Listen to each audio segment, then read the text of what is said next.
Hello, j'espère que vous allez bien. On se retrouve aujourd'hui dans une nouvelle petite série de vidéos que j'ai envie de créer, que je pense appeler le blabla créatif de la semaine. Dans l'idée, j'aimerais faire chaque semaine ou tous les 15 jours si c'est trop, voilà, si c'est trop contraignant pour moi, une petite vidéo le week-end pour vous parler des projets que j'ai avancés durant la semaine. Donc c'est Hélène Poudré qui m'a donné très envie de faire ça avec ses, comment elle appelle ça, ses rendez-vous créatifs de la semaine. Du coup, moi, j'avais très envie de faire un peu la même chose pour avoir un petit suivi. Moi, ce sont des vidéos que j'aime énormément regarder. Donc, je me dis que c'est peut-être votre cas aussi pour voir un peu les projets, voilà, comment ils avancent de semaine en semaine, sur quoi je suis, dans quel mood, qu'est-ce que j'ai envie d'avancer, qu'est-ce que j'ai mis de côté, sachant que je suis une grosse multi en cours. Donc, dans l'idée, c'est une vidéo que j'ai envie de faire de 15 minutes maximum, sans montage, parce que je n'ai pas envie de me contraindre à faire un montage supplémentaire, j'en fais déjà assez comme ça. Et voilà, face cam, je vous parle des projets que j'ai tricotés, crochetés durant la semaine qui précède ou les 15 jours qui précèdent. Je vous dis un peu mon avis, où j'en suis, tout ça. Et voilà, on se retrouve la fois d'après. Donc une semaine après ou 15 jours après, pas de pression pour ce genre de choses. C'est pas la peine, on a déjà assez de pression dans la vie de tous les jours comme ça. Et je ne sais plus ce que je voulais vous dire. Voilà, donc c'est parti.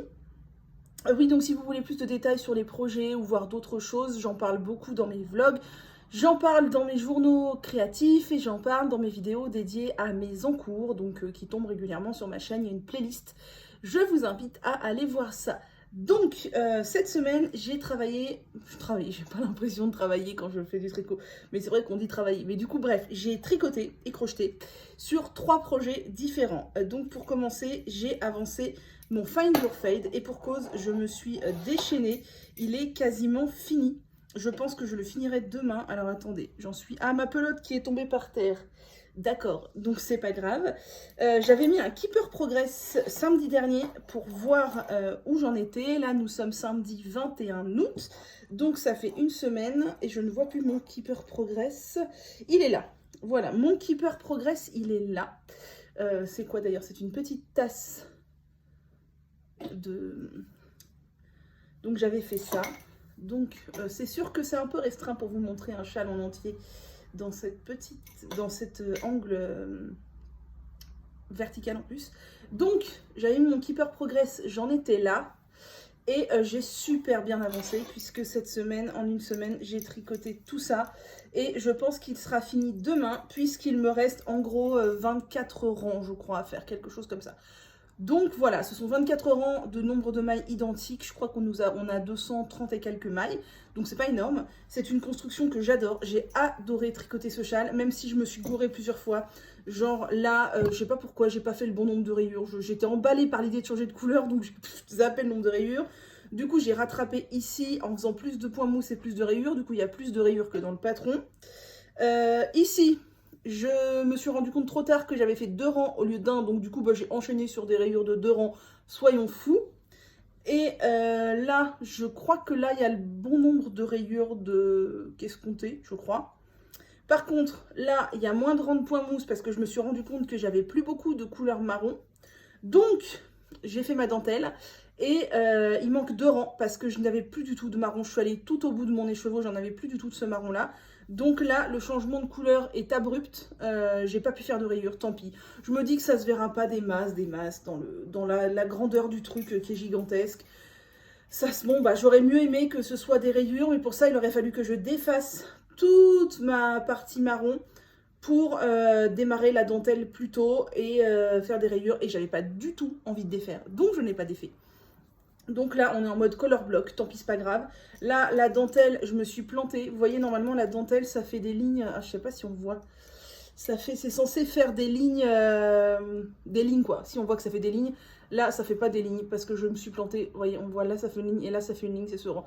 Tant pis, franchement, ça se voit quasiment pas. Personne n'en mourra. Du coup, à partir de ici, en fait, je n'ai plus du tout suivi le patron. J'ai décidé de continuer à ma sauce, sachant que, bien sûr, j'ai suivi les augmentations et les diminutions parce que c'est toujours la même chose, mais je n'ai plus du tout suivi le nombre de rangs préconisés pour le point mousse, les rayures, la dentelle, tout ça. Là, j'ai fait un nombre de rangs de points mousse un peu au pif pour agrandir quand même la section qui est assez de points, un peu de point mousse assez grand entre les deux dentelles, ça veut rien dire ce que je dis, mais vous avez compris, qu'il y ait quand même un peu d'espace entre les deux dentelles, même s'il y en a moins que dans les autres sections. À une distance que j'ai jugée raisonnable, j'ai fait une section de dentelle. Après, j'ai refait du point mousse, j'ai fait des rayures jusqu'à ce que j'ai terminé mon écheveau de orange. Donc, il y a plus de rayures que dans les autres sections parce qu'au final, j'avais assez mal estimé ma laine. C'est très difficile d'estimer la laine pour les rayures. Donc, j'ai décidé d'aller au bout de mes rayures, tant pis. Au bout de ma laine, donc ça fait plus de rayures, mais ça me dérange pas du tout. Et là, je suis dans ma dernière couleur qui est aussi donc la première couleur que j'aime beaucoup. Donc voilà, là j'ai fait un peu de point mousse, j'ai décidé de refaire une section de dentelle alors que je crois que dans le patron, à la fin, dans la dernière couleur, il n'y a pas de section de dentelle, c'est du point mousse jusqu'au bout. Moi j'ai eu envie de refaire une section de dentelle puisque je savais combien de rangs il me restait, donc j'ai eu envie de réintégrer une section de dentelle, là je suis dedans. J'ai fait 2/3 de la section de dentelle, un petit peu plus même, je crois pas qu'il y ait d'erreur dans celle-ci, je sais pas trop, vous voyez ça se voit même pas trop. Donc voilà, et je finirai en point mousse et je pense qu'il sera fini demain. Donc je suis très contente. J'ai rentré les fils avec la méthode de l'eau demoiselle, donc je vous invite à aller voir sur sa chaîne comment elle rentre les fils. Je n'avais jamais entendu parler de cette méthode et je trouve ça révolutionnaire. C'est incroyable. On est face à la fenêtre, je me suis mis face à la fenêtre en lumière naturelle. Je pense que vous avez la bonne couleur, je pense. Donc voilà. Ouais, j'aime énormément. Il est vraiment très très beau, il est très très grand. Il est canon, vraiment j'adore. J'ai très très hâte de le mettre. Il est très très grand, mais il est très. J'ai adoré la construction. J'ai adoré la construction. Il est magnifique et je trouve qu'il s'est tricoté hyper vite. C'est un châle à 3 écheveaux et demi. J'utiliserai à peu près l'équivalent de 3 écheveaux et demi. J'ai tricoté ça à une vitesse alors qu'il y a des châles à 2 écheveaux qui me paraissent d'une longueur incroyable. Voilà, exemple le châle Marie que j'ai toujours pas terminé parce que je n'en peux plus des rangs de 500 mailles avec des motifs de dentelle sur 27 mailles que je n'arrive pas à retenir. Là, c'est incroyable. Donc, n'hésitez pas à me mettre dans les commentaires si vous connaissez d'autres châles qui ont cette construction-là, donc d'une pointe à l'autre avec une arête centrale au milieu comme ça. Il y a le Birds of a Feather que j'ai prévu de faire, bien sûr. Il y a Laura Laine Poudrée qui fait le Shake It Up que j'ai aussi prévu de faire, qui a cette construction-là que j'adore. Mais il y en a sûrement d'autres dont j'ignore l'existence, donc n'hésitez pas à me mettre dans les commentaires d'autres références de châles qui ont cette construction parce que c'est vraiment une construction que j'adore. D'ailleurs, le cal Find Your Fate que nous organisons avec Laura est toujours en cours. Hein, si vous voulez venir nous rejoindre... Ouh là là, attendez, je vais perdre mes mailles puisque ça se barre de mon protège-aiguille. Le cal dure 3 mois, hein, on a commencé le 1er août. Moi j'ai carburé parce que j'avais très envie de l'avoir avant la rentrée, mais voilà, n'hésitez pas à venir nous rejoindre. Le lien pour notre groupe Slack se trouve dans ma bio Instagram. On fait des tricotés et tout, c'est très sympa. Et même d'ailleurs, si vous tricotez et que vous avez envie de venir papoter sans faire de cale, vous pouvez aussi venir nous rejoindre sur le groupe Slack puisqu'on papote de tricot, de nos encours, de nos projets terminés, des podcasts qu'on regarde, des laines qu'on achète, de notre tricoté virtuel, etc. Donc voilà, n'hésitez pas à venir nous rejoindre. Plus on est de fous, plus ce sera sympa. Ensuite, j'ai avancé un peu mon châle Caitlin. Donc c'est un châle que je fais avec une pelote dégradée comme ça, 100% coton de chez Hobby. C'est de la Cotton King, je crois, de chez Hobby.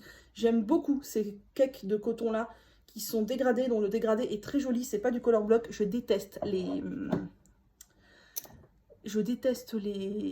laines qui sont en color block. Et donc c'est un modèle de chez Drops gratuit. Je voulais un châle en coton assez fin du coup, en 100% coton, parce que je me suis rendu compte que j'avais pas du tout assez de... Enfin, pas du tout assez, non, pas du tout tout court, de châle adapté aux jours les plus chauds. Vous voyez, l'autre fois, je suis sortie, il faisait pas très froid, mais il faisait pas assez chaud pour ne pas avoir un truc autour du cou. En plus, moi, je suis super sensible. Ben, j'ai pris mon châle Brium, qui est le premier vrai châle en belle laine que j'ai fait, qui en fait est petit parce que je savais pas à l'époque que je tricotais serré.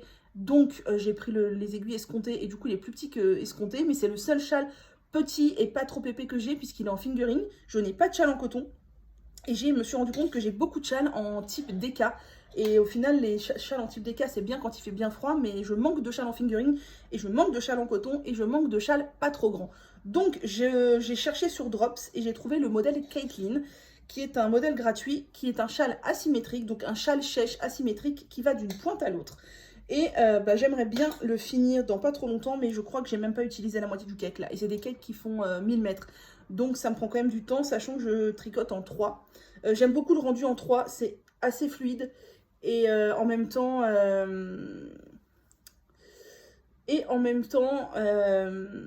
c'est pas déjaugé, mais c'est fluide. Donc c'est un modèle très simple, sur une base de point mousse avec des petites fleurs. J'ai plus du tout besoin du patron, je le connais par cœur maintenant pour l'avancer. J'aime beaucoup. Alors on voit le changement de couleur qui est pas ultra discret, mais enfin franchement ça se voit 1000 fois plus dans la caméra que en vrai. Moi, vraiment. Et donc j'ai avancé un petit peu. Donc j'avais mis mon Keeper Progress qui cette fois est un petit appareil photo. Voilà. Et donc j'ai avancé ça cette semaine sur mon... On voit un peu le changement de couleur, mais c'est pas non plus ultra flagrant, quoi. Franchement, on le voit 10 fois plus dans la caméra que dans la vraie vie. Donc j'aime beaucoup, il avance. Voilà, il va être long, mais pas trop profond, c'est ce que j'aime. Je me rends compte que c'est vraiment ce que je préfère, l'échelle asymétrique. Il est bien fluide comme j'aime, il est vraiment chouette, donc j'ai hâte de le continuer. Et dernier truc que j'ai avancé cette semaine, c'est une couverture au crochet dont j'ai oublié le nom, excusez-moi. Si vous voulez le nom, elle est c'est dans mes fiches projet sur Ravelry. Il y a mon lien de mon Ravelry un peu partout, vous allez voir. Et dans mes fiches projet, elle y est, donc je l'ai rentrée, donc il y a le nom. C'est un patron gratuit qui est en anglais à la base, qui a été traduit. Très mal traduit, je vous préviens, si vous débutez en crochet, oubliez la version française parce que franchement c'est... Voilà, j'aime pas trop dire ça, mais c'est vraiment du vite fait mal fait, quoi. Alors pour quelqu'un qui s'y connaît en crochet, enfin qui s'y connaît, qui a déjà fait du crochet, voilà, on peut comprendre parce que c'est vraiment des points très basiques, mais il y a plein d'erreurs de frappe, il y a la mise en page, elle est pourrie, il n'y a pas de photo, enfin voilà, c'est vraiment pas terrible. Donc j'ai oublié le nom de cette couverture que je fais au crochet. Je vous ai même pas pris la laine, c'est pas grave, vous la verrez une prochaine fois vu que je suis pas du tout au bout. Ce sont des cakes que j'avais achetés chez Fil d'Art en acrylique et laine, majorité d'acrylique, dont je ne sais pas quoi faire. Du coup ce sont des cakes en grosse laine, je pense que c'est de la déca, voire encore plus gros, en color block. Vraiment je savais pas quoi faire, j'ai essayé de les revendre, j'ai pas réussi. Donc je me suis dit vas-y, fais une couverture au crochet, c'est parti mon kiki, tu vas user tes cakes. Donc on est parti mon kiki, voilà la couverture. Donc elle est assez large, elle est très bien pour une personne en fait, et je vais la faire assez haute jusqu'à ce que j'ai plus de laine. J'avais mis un Keeper Progress là aussi qui vient de chez Croche Tamaille. Bon, j'ai pas beaucoup avancé cette semaine, hein, j'ai fait que ça, mais voilà où elle en est. Alors vous voyez, c'est très simple, hein, il y a beaucoup de brides, un peu de points style granny, du granny amélioré, un peu de vagues, voilà, c'est pas le Pérou quoi. Elle est pas mal, elle est assez simple. Bon, c'est pas ultra passionnant à faire, hein, ça reste une couverture au crochet. Mais quand j'aurai éclusé ces cakes de chez Fil d'Art, je serai tellement contente d'avoir de la place parce que mine de rien, les gros cakes de chez Fil d'Art, ça prend beaucoup de place. Franchement, les cakes, ils sont comme ça prend trop de place. Et ouais, c'est l'époque où j'achetais plein de cakes, tout ça, et j'achetais majoritairement de la laine chez Fil d'Art, chez Ziman et chez Action, et c'est majoritairement des grosses pelotes. De la déca, voire encore plus gros, et maintenant j'en ai un certain stock dont je ne sais pas quoi faire. Alors j'ai réussi à revendre une bonne partie de mes laines de chez Action parce que les gens en cherchent beaucoup, mais il me reste des trucs dont je sais pas quoi faire, notamment de la laine Fil d'Art, donc j'ai décidé de faire des couvertures, ce genre de choses là, pour écluser, et éventuellement après les couvertures, soit les utiliser, soit les donner autour de moi. Alors c'est pas moche, mais certains diront que ça fait quand même motif de vieux. Clairement si je montrais ça à mes parents, ils me diraient ouais c'est une couverture de grand-mère quoi.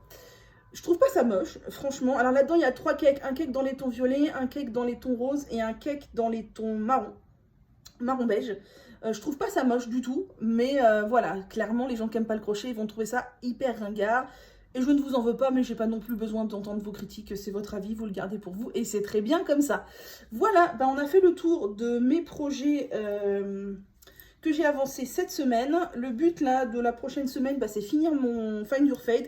J'aimerais bien avancer un max mon Caitlin, et j'ai 2-3 autres trucs que je voudrais aussi avancer, mais comme je ne vous les ai pas montrés là, je vous les montrerai la prochaine fois. J'espère que ce nouveau format vous aura plu, n'hésitez pas à me le dire en commentaire et à partager autour de vous si vous connaissez des gens que ça pourrait intéresser, parce que voilà, j'aimerais bien me faire connaître entre guillemets un petit peu dans le domaine créatif, parce que c'est un domaine qui me passionne, mais pour lequel voilà, c'est pas mon premier créneau de partage, donc je suis pas du tout connue, mais j'adore j'adore ce monde, ça me passionne. Et n'hésitez pas à me dire aussi si vous avez des chaînes, des vidéos à me recommander, ou votre propre chaîne, tout ça. Je prends parce que j'adore regarder des vidéos créatives, c'est une passion. Sur ce, je vous souhaite une très bonne journée, tricotez bien, crochetez bien. Et n'hésitez pas à me dire ce que vous faites en ce moment. Et moi, je vais me remettre à mon Find Your Fade parce que je suis extrêmement impatiente de l'avoir terminé. À bientôt!